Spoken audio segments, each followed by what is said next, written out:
Владата е подготвена да ги намали акцизите и дел од даноците на горивата доколку цената на нафтата нагло порасне на светските берзи.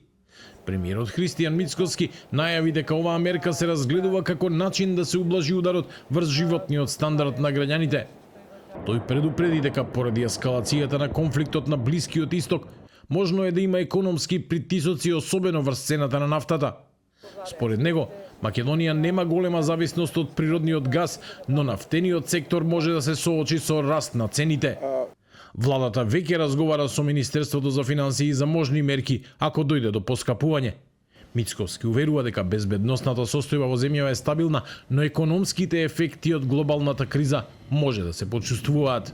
Македонската индустрија нема прилично голема развиена мрежа во делот на гасот, можеби во делот на нафтената индустрија ќе имаме одредени притисоци, ќе треба да се зголемува цената, но и тука разгледуваме со Министерството за финансии да намалиме во делот на акцизата, да намалиме во делот на даноците, да видиме кои се нашите можности за да го намалиме ударот врз стандардот на граѓаните.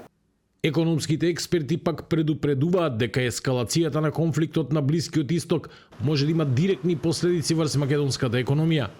Според нив, доколку кризата трае предолго, растот на цените на енергенсите би можел да предизвика нов инфлацијски бран, а првите ефекти врз пазарот може да се почувствуваат веќе за 2 недели. Нафтените пазари се потресени поради ескалацијата на конфликтот во Персискиот залив. Цената на нафтата Брент се искачи на околу $83 за барел, а главната грижа е нестабилноста околу Ормускиот теснец, низ кој поминува голем дел од светската нафта. Дел од компаниите веќе ја избегнуваат оваа рута, што создава проблеми во снабдувањето.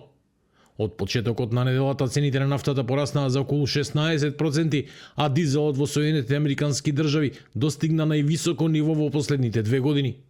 Аналитичарите предупредуваат дека ако конфликтот продолжи, цените на енергенсите би можеле дополнително да пораснат со директни последици и за европските економии, вклучително и македонската.